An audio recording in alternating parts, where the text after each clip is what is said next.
안녕하세요. 오늘은 포드 머스탱 마기 마하2 한국식으로 발음하겠습니다. 마하2.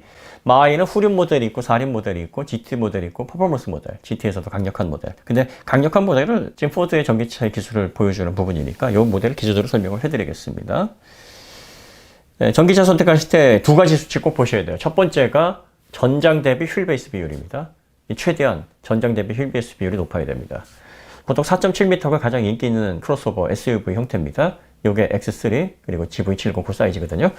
전기차에서도 모델 Y가 여기 들어가니까 가장 인기 있는 사이즈인데 여기에서 2.9m를 기준으로 생각하시면 됩니다. 2.9m 이상이면 전용 플랫폼을 기반으로 잘 만들어진 전기차고 그 이하면 내연차로 만들어졌거나 혹은 전용 플랫폼이라고 하는데 그러면은 그건 뭐 잘 못 만든 전용 플랫폼이다 이렇게 생각하시면 됩니다.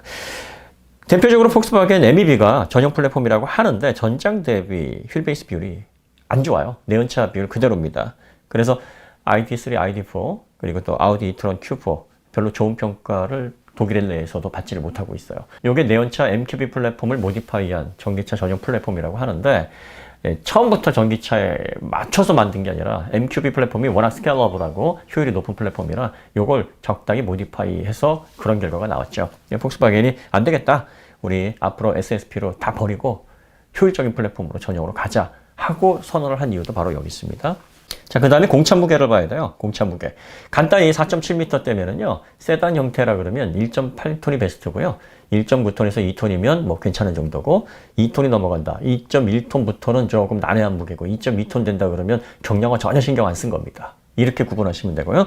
SUV는 지금 베스트가 4.7m대 SUV에서 2톤 정도가 베스트입니다.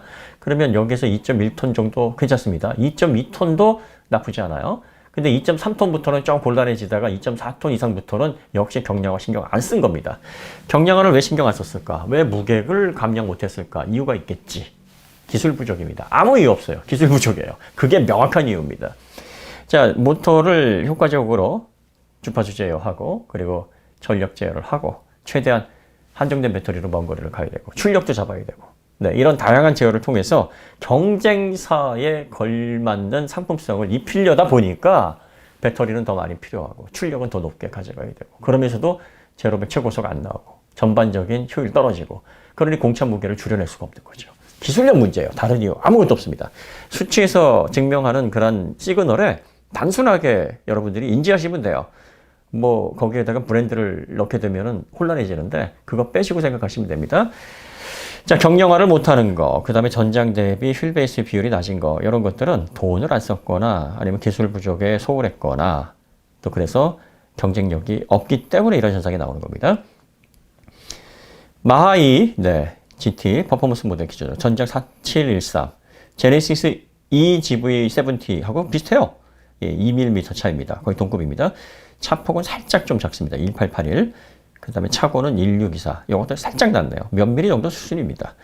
휠베이스 비율이 무려 2.9m가 넘네요. 거의 3m 가까이. 2984네요. 잘 만들어진 겁니다. 4.7m에서 거의 3m 가까이 뽑는 거. 이 이상 뽑는 거 아이오닉 5밖에 없죠. 4.63m에서 3m니까 그러고 보니 아이오닉 5가 휠베이스 비율이 꽝패네요. 앞으로 더 좋아질 겁니다. 지금 시점에서 그렇다는 얘기예요. 휠베이스 비율 일단 좋습니다. 공차 무게가 2.273톤입니다. 요거 살짝 아쉽네요. 2톤, 요 정도 사이즈에서 2톤이 베스트라 그러면 테슬라 모델 Y에 비해서 270kg이 더 나가는 겁니다. 독일 브랜드하고 비교를 하면 한 150kg 정도가 더 가벼운 거니까 그것보다 훨씬 낫네요, 그래도. 제네시스 EGV70하고 비교를 하면 43kg이 좀 무겁습니다. 제네시스 EGV70는 내연차 기반이잖아요. 그러니까 마하 2 플랫폼에서 약간 무게를 좀 100kg 정도는 감량을 해야 될 필요가 있을 것 같습니다. 일단 휠베이스 비율 좋고 경량화 부분에서는 한 100kg 정도 앞으로 좀 감량이 이루어져야 될 것 같다. 그 정도에서 정리가 되겠습니다. 공기저항 계수 드래그 코에피션트 0.3. SUV가 뭐 이 정도면 쏘쏘.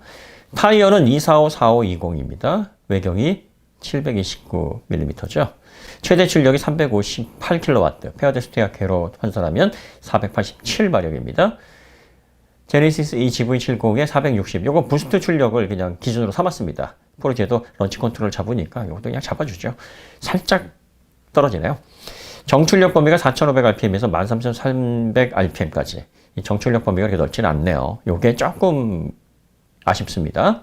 조금이 아니라 많이 아쉽네요. 이게 480마리가 넘어가는 차인데, 이 정출력 범위가 이렇게 되면 고속 영역에서 약점을 드러내죠. 최대 출력은 860Nm입니다. 860Nm면은 출력 대비 높게 쓰는 거예요. 왜냐면은 제네시스 이 GV70가 360kW의 출력을 쓰는데 최대 토크가 700Nm입니다. 그러니까 20% 이상 높게 사용을 하는 거예요. 초반 발진을 빠르게 하겠다. 왜냐면 이제 모델 Y 퍼포먼스랑 경쟁을 해야 되는데 모델 Y 퍼포먼스가 제로백이 3.7초예요. 이거보다는 빨라야 된다고 생각을 했던 거죠. 그래서 이렇게 세팅을 했습니다.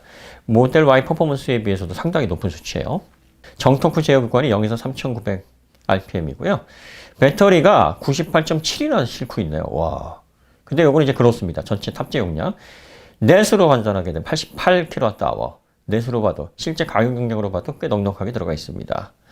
400V 시스템이고요. 자, 정토크 구간까지 시속 59km를 냅니다. 초반에 빠른 가속이 시속 59km에서는 가열차게 일어난다. 정출력 제어 기관이 시속 68에서 202. 많이 아쉽네요. 이렇게 되면 모터 회전수를 많이 안 쓴다는 얘기죠. 감속비가 9.05대 1, 감속비는 표준 비율을 쓰고 있는데 최고속이 시속 202km입니다. 그러면 타이어, 외경, 감속비, 최고속 환산해서 모터 최고 회전수를 계산해 보면 13,313입니다. 그러니까 최근에 출시된 최신 487마력이나 되는 고출력 전기차로서는 회전수를 가장 낮게 쓰는 거예요. 그러니까 지금 가장 모터 엔지니어링 중에서 앞선 기술력을 보여주고 있는 업체의 모터 기술이 3세대라고 보게 되면 2세대 기술을 사용하고 있는 겁니다. 전장 대비 휠베이스 괜찮고 뭐 공차 무게도 그렇게 나쁘지는 않은데 아주 좋진 않죠. 근데 모터 스펙에 가장 좀 걸리네요. 이 모터 회전수를 이런 토크에서 고회전으로 높이기가 어려우니까 감속비를 더 낮추게 되면 이제 제로백이 늘어지니까 더 낮출 수도 없고 결국은 이제 고속을 포기하겠다. 초고속 영역을 이제 포기하고 초반에 빠른 반응성, 초반 가속에 좀 더 집중을 하겠다. 이런 세팅으로 보여집니다. 그래서 제로백을 보시면은 이게 제로백이 제각각이에요. 뭐 3.5초. 이 퍼포먼스 모델, 가장 강력한 모델이 3.5초라는 데도 있고 3.6초라는 데도 있습니다. 인증기관 수치를 그냥 기준으로 해서 3.6초라고 표기를 하겠고요. 그 다음에 이걸 테스트를 한 매체들, 미디어들의 기록에 보면은 제로백이 4.3초로 되어 있습니다. 오락가락해요. 그래서 이거는 나중에 확인을 해봐야 되는 거라 저희가 이렇게 가로를 쳐서 이렇게 참고하시라고. 그런데 제로 200을 보면 15.6초란 말이에요. 제로 200 기록을 보게 되면 제로 100이 3.6초보다는 4.3초가 더 맞지 않나 뭐 이렇게 합리적으로 예상이 되는데 요거는 뭐 나중에 봐야 알겠죠. 그래서 아마 초반 토크를 워낙에 높여놨고 타이어의 마찰력을 높여서 순정 타이어를 만약에 넣게 되면 3.6초가 지금 세팅에서도 나올 수는 있습니다. 하지만 이렇게 세팅을 하게 되면 초반 가속 그리고 마찰력으로 인해서 나오게 되는 제로 100 수치라 그러면 측정하는 환경에 따라서 기록이 들쑥날쑥할 수가 있어요. 그러니까 이런 변수들이 좀 작용할 수 있다. 여러분들이 좀 생각을 하시면 좋을 것 같습니다. 주행거리는 WLTP 기준으로 500km로 되어 있습니다. 그러니까 대충 환경부에서는 어느 정도 나올 것인지 아마 400 초반 정도 나오지 않을까요? 400에서 400 초반 아니면 300 후반? 요거는 뭐 테스트를 해봐야 알겠죠. 자, 그 다음에 고성능 전기차일수록 이 충전 속도를 보셔야 됩니다. 초고속 충전 어디까지 지원하느냐.